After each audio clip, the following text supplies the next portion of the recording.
Wonderful. Now I'm Maybe it's a gonna Hakalia, that's why you have my this. screen. It's a Hakalia, so. You have to include everyone, that's why. Excellent. All right, so it's one of the biggest parshas of the year, the Ten Commandments, perhaps the beginning of the Torah, theophany at Mount Sinai, and we're not going to talk about that at all. But what is particularly interesting is that parsha is not called the Aseret Dibrot parsha. It's not called the Sinai parsha. It's called parshat yitro. And that's a choice the rabbis made of where to split the Torah up. The Torah didn't come in parshiot. That is a rabbinic addition later on of how it would be split up. And so what are they trying to teach us about this guy Jethro and what happens here? So we're going to start with the beginning of chapter 18. We'll read in English. Wow, I printed it very big. Kind of fun. Thank God. All the crowd. Yeah, not on purpose, but great. Would someone be up for reading? Hebrew and English. You're welcome to read the Hebrew if you want, but we're going to focus on the English. Yeah. All right, I'm going to turn it. So is it okay if they see you? Yeah. Go for it. Jethro, priest of Midian, Moses' father-in-law, heard all that God had done for Moses and for Israel. God's people, how Adonai had brought Israel out from Egypt. So Jethro, Moses' father-in-law, took Zipporah, Moses' wife, after she had been sent home, and her two sons, of whom one was named Gershom, that is to say, I have been a stranger in a foreign land, and the other was named Eleazar, meaning the God of my father's house was my help, delivering me from the sword of Pharaoh. Jethro, Moses' father-in-law, brought Moses' sons and wife to him in the wilderness, where he was encamped at the mountain of God. He sent word to Moses, I, your father-in-law Jethro, am coming to you with your wife and her two sons.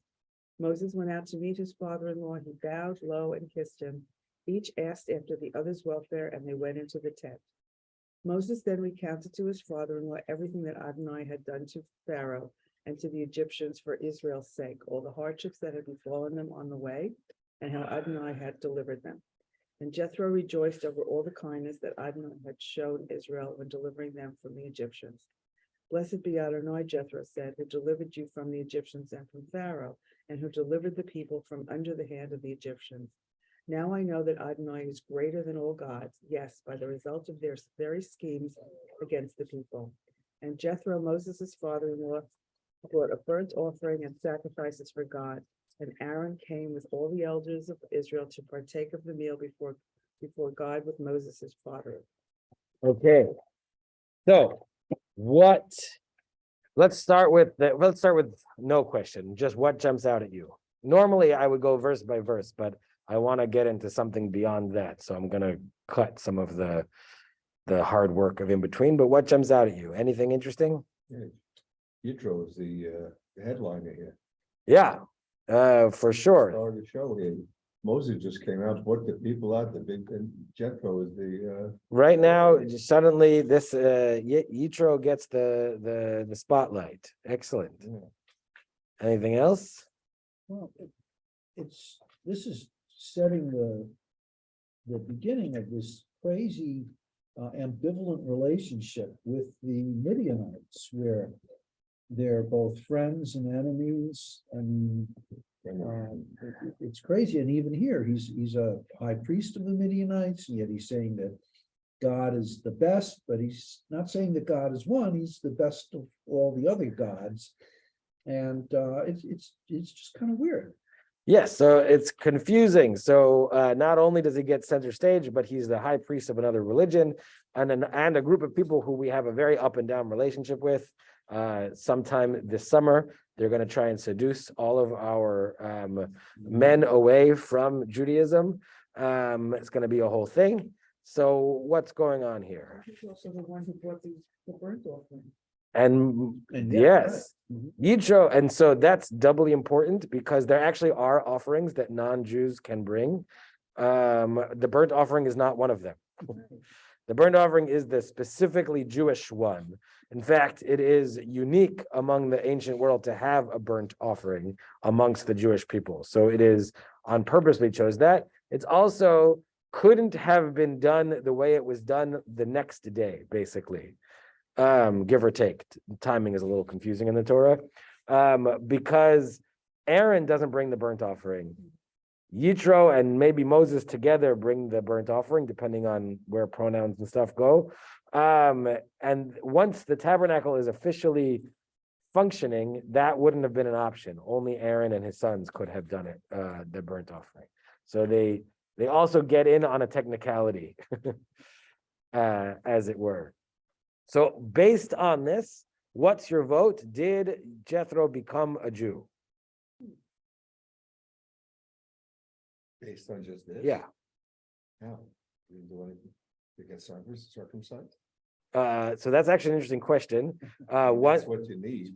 one source actually debates exactly that. In fact, that's the next source we'll read, of whether or not one of these words actually means he's circumcised as part of this process. That would imagine what he would need. So one of the challenges, and the reason why I asked the question without giving any context, is that we have a notion in our head of what it takes to convert to Judaism. But conversion actually is a relatively new concept, like 2,000 instead of 3,000 years old. The boundaries between Jew and not Jew were far more fluid for a long time. In fact, it seems like King Solomon and then later the Maccabees force converted tons of people and just said, you're all now Jew. I conquered your land. You're all now Jews. You're part of the group. Those are extreme examples, but the idea that someone can come and be like, you're the right one. David, you pointed out the fact that yet Jethro says God is the best God. We have a notion that Judaism in the beginning was monotheistic. That's not 100% correct. We were actually henotheistic, which was we believed there may have been other gods, but ours was the best and the only one we're. What was the word? Henotheistic. Yeah. It means that our God was the best God, but there weren't necessarily not other gods. Our God was just bigger and more powerful than all of them. And if you read if you read the Passover story with that lens, then that's the point in a certain sense. God is showing up to show everyone that I am more powerful than your gods. Yeah, who is more powerful than you amongst the other gods? We read it as who could be more powerful than you, God, because we have eventually developed that into monotheism. And definitely there is the roots there, but that's not really where the Bible is exactly. But either way, we get at least a strong acknowledgement that he wants to be part of the Jewish people, or wants to throw in his lot with the Jewish people, or likes the Jewish people. Yes, so there's one. So is he a fair weather friend is going to be the next question. So I will tell you, the rabbis pretty much universally agree that he converted. There's only a question of how sincerely that was amongst the rabbinic tradition. It's not 100%. There are a few that think he became what's called a ger toshav, which is a believer in Judaism who doesn't convert. There's this notion that you can be a member of the Jewish people, but not a member of the Jewish religion. Your job. That's a lot of Jews. Yes. That's a lot of Yes, right. Do they get an Aliyah? Yes. But basically you don't. That's actually that you agree to follow the 7 Noahide laws, like murder, you follow laws, whatever those big 7, and you agree that God is great, you just don't take on the mitzvot. And it's like an in-between status that people have. There is a small faction that go that way with Jethro. But most of them agree that he joins Judaism and use him and Ruth as the 2 models for conversion, as the foundation for building the concept of conversion as we know it today. How do you think Moshe looked at Yitro? So Moses universally seems to love Jethro. He comes back in Bamidbar for a little while, and Moses not only begs him to stay, but actually goes so far as to offer him a part of the inheritance of the Holy Land, which is not really Moses's to offer to begin with, which is a very Jewish kind of deal. But Moses seems to be in awe of his father-in-law. There is a whole other like talk that I was debating which way to go with this, and I chose this topic. But there's a whole other conversation about the role of people who aren't Jewish and the Jewish people. Like, what people do we love or not love, and how does that mean? What does that mean for us? And a big part of the Torah is us figuring out not just who we are, but who we are in relation to others. In Deuteronomy, right before they go in, there are three peoples, the ultimate descendants of Lot, those two lines, and one other, who God says you can't fight them. They're also my chosen people. I already gave them their chunk of land. So there clearly is a notion, like it's not the headliner, as you will, theme of the Torah, but maybe slot 9 or 10 in Torah themes is our place in the world, and it's not us against them universally.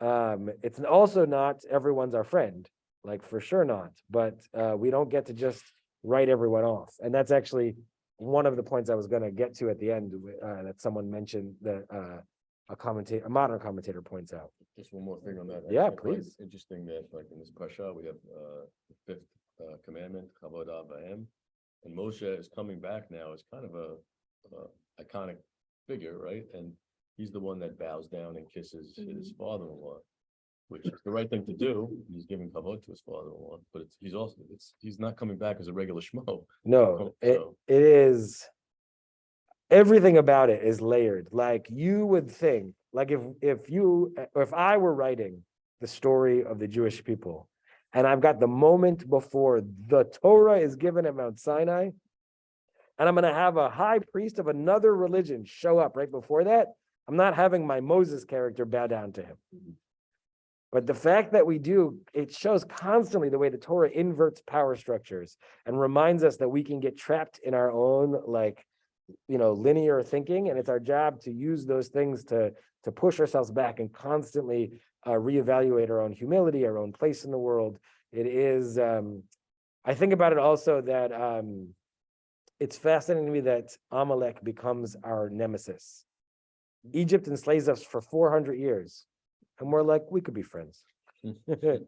Amalek attacks us once. That's it. And You're not your will. smite them out of the planet, wipe them out. And there is But they something, snuck up on it. there's good reason. Egypt And was right there in front, but I'm gonna Yes. snuck up on it. yes, and they attacked our elderly first, and whatever.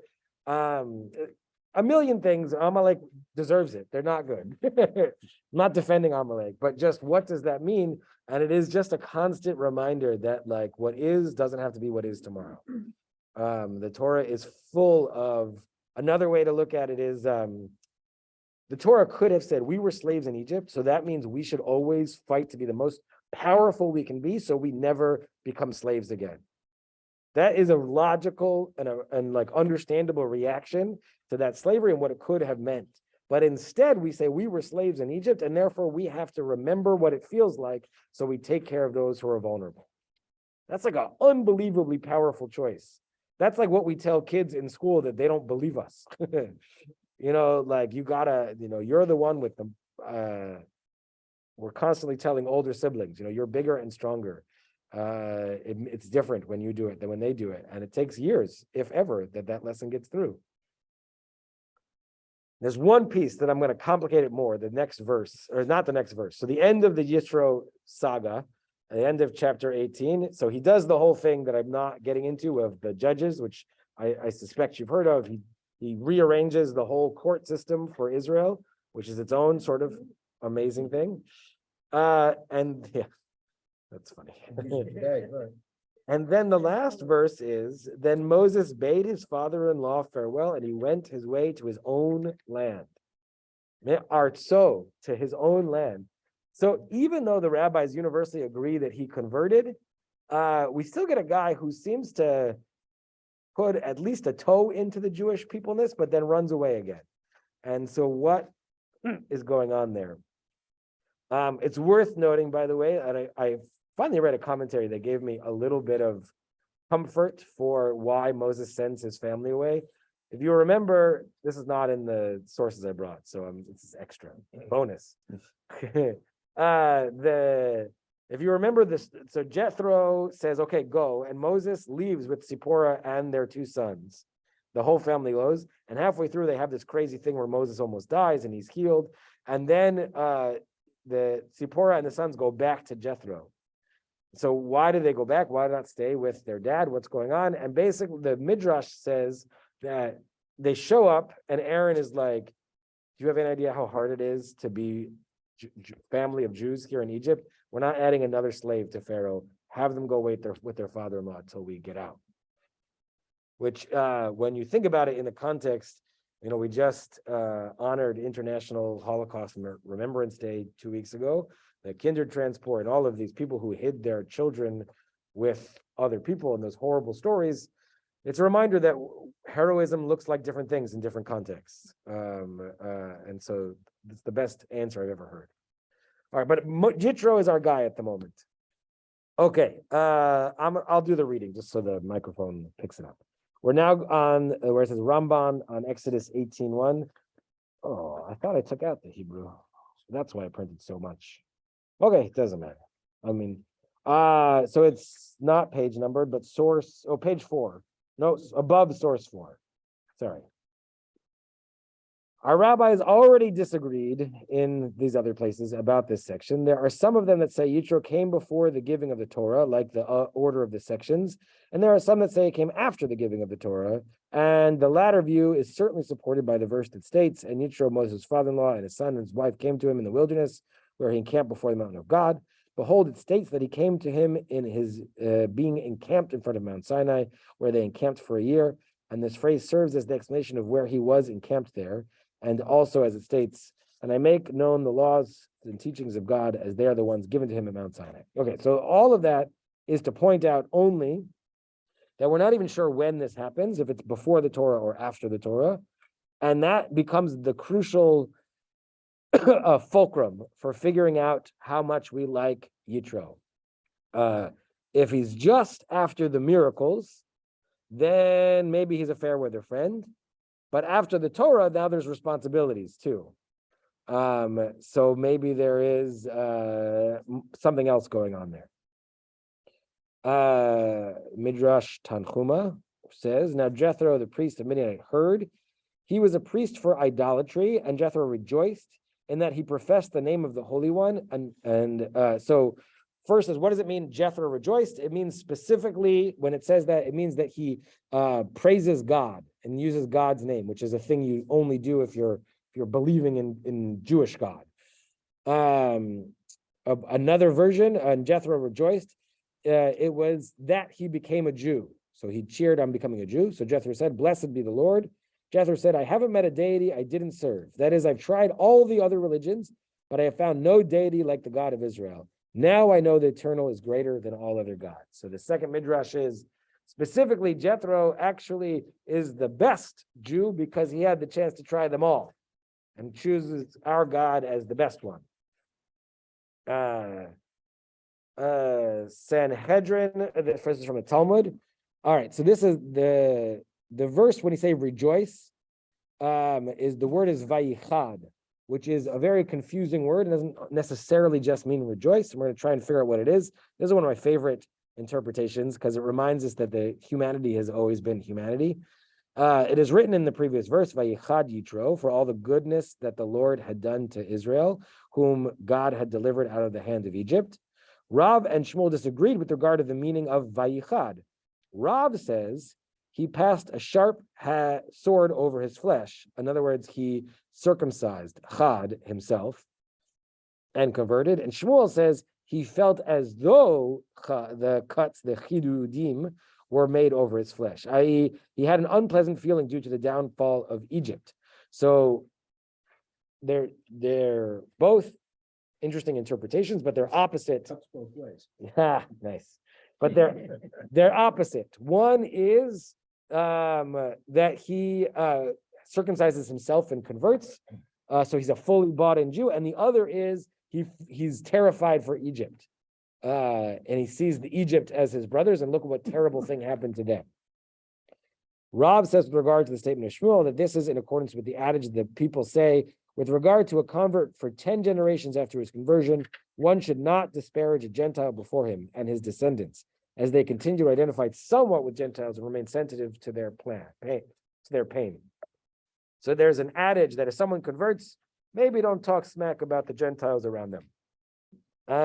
And this actually is true. I find this happens regularly, that you don't realize you're around someone who converted and you're saying something about the goyim, or you're saying how they do X, whatever it is, which is a normal thing to feel, but is another sense of humility, which I think perhaps is part of the reason why this comes before the 10 Commandments. The 10 Commandments is our moment, better than splitting the sea, better than the 10 plagues.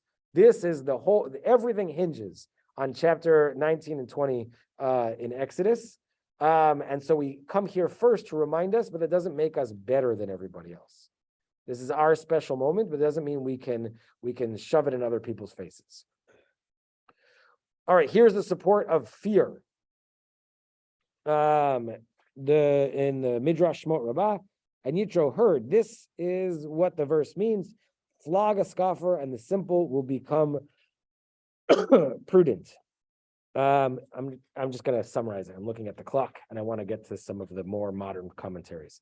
In other words, both of these things say some version of what happens is either Egypt or Amalek, the Jews beat them, and so Jethro is on either Egypt or Midianite or Amalek's side. In fact, one version has him serving in Amalek's army.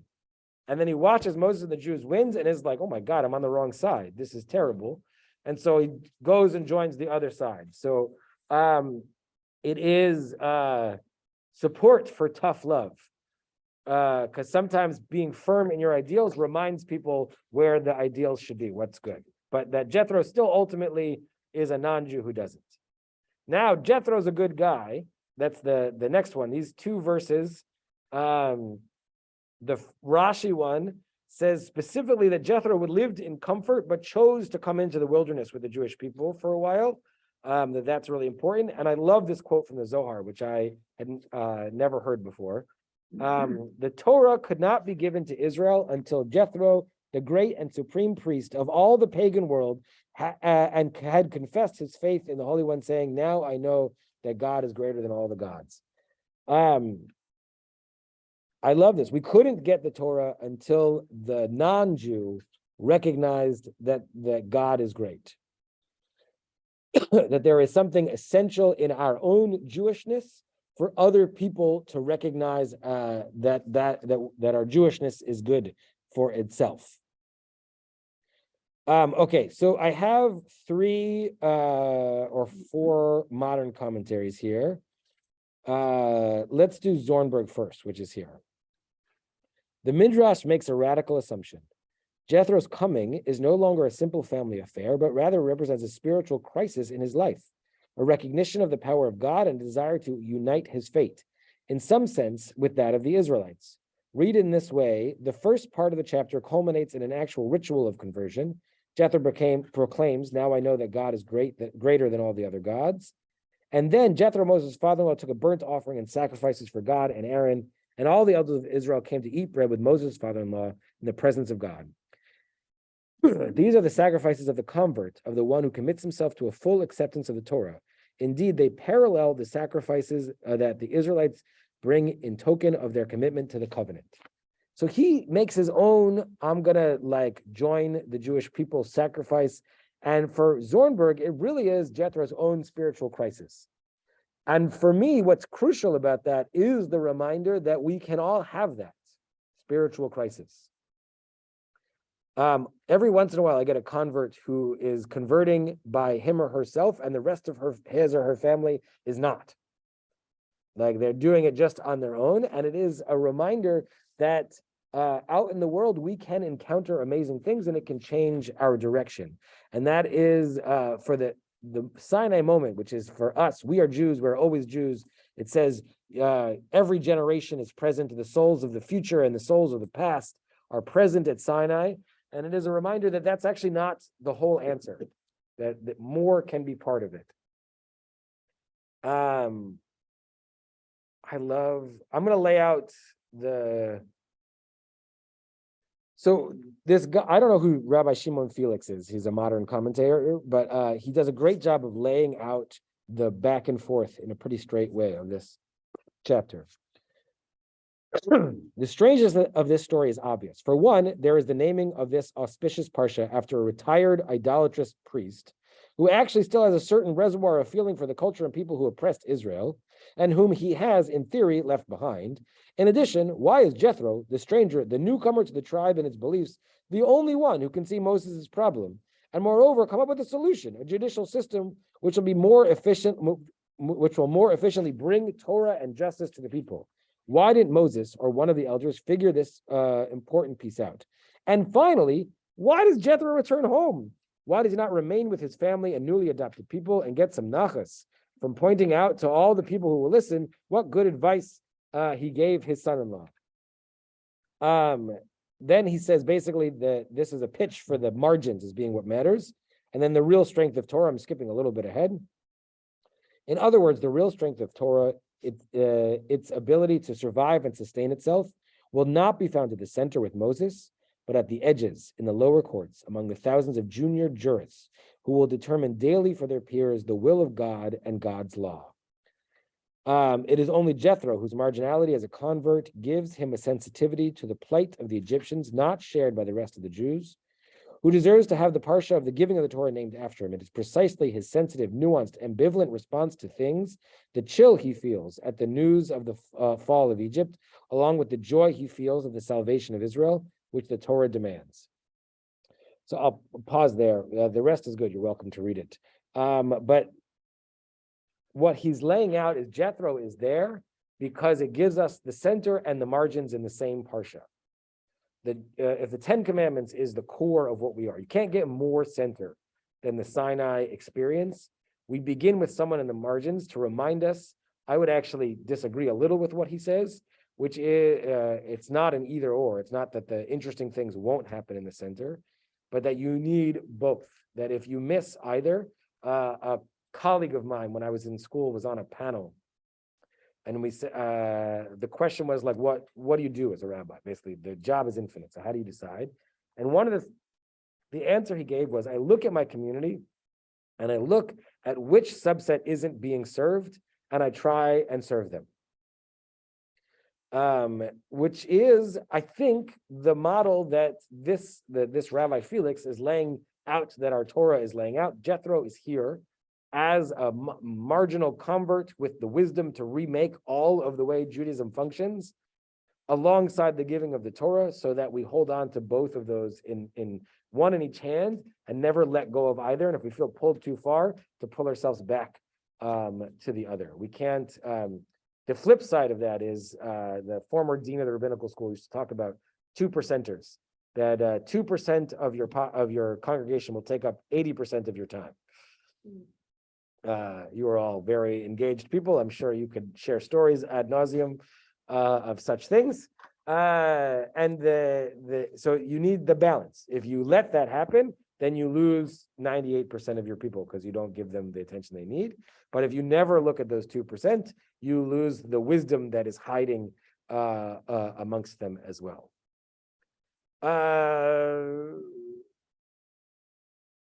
This is a really nice place to end. So we're going to end with it, even though I was hoping to end at 8:15. So we're going to go to like 8:18, give or take. Moshe Reese, another person I don't know, but the internet is great and full of wonderful things. Sometimes. There is no evidence of any formal conversion process in the Torah. People who wanted to join the nation of Israel left home and lived with the Israelites, thus demonstrating the new affiliation. In the post-exilic era, we begin to find possible evidence of some form of conversion. Should be the last source. Historically, conversion became common in the centuries after the Babylonian conquest. This person estimated the Jewish population. That doesn't matter. What I want to get to is Radak's comment at the end that he talks about. Radak suggests that the Jethro episode in Exodus 18 is placed where it is, despite having taken place after chapter 19, because it creates a purposeful juxtaposition with the preceding chapter 17, in which Israel battled the Amalekites. Ibn Ezra adopts the same approach. Two peoples, the Amalekites and the Midianites, represented by Jethro, encountered the Israelites in the wilderness. The Amalekites were evil, destined to become the nation of Israel's eternal adversary, but Jethro came as a friend. Moses and the Israelites must learn to distinguish between different outsiders and to understand that not all are the same. Such a distinction may be crucial for the newly formed children of Israel and their leader. Jethro, as a convert, as an outsider with wisdom and with knowledge, is here as a reminder about the margins inside our own people, and also as we interact with others, we don't get to write anyone off. Some people really are our enemies, some people are our friends, and some people are not yet our friends. Does the Torah describe when your yitro went back to his home, to Midian, how he behaved after that? No, we get nothing. Because obviously, but living Bagalut, we have a lot of, everyone can contribute to our people. Yeah, But I was wondering if you contributed or you just faded back. we get nothing. I like that idea. If Jethro went back to comfort, but like sent money, like there was an Israel bonds, Yeah. like pitch in many, and maybe, but we don't get any specific. It doesn't say that. He shows back up in Bamidbar to help us on our journeys, but he keeps disappearing. And yet the Bible says to late in the Pentateuch, it says to revile the Midianites, right? Yeah, they become not our friend. But so I think that is my sense is that is the ultimate reason that the rabbis are so firm that he converted. Because we've got this, ultimately, we don't get along with the Midianites problem. And so on one hand, and on the other hand, we get this Jethro guy who clearly helps us. So I think that's what they're distinguishing, is by saying they don't count them in the Midianites anymore.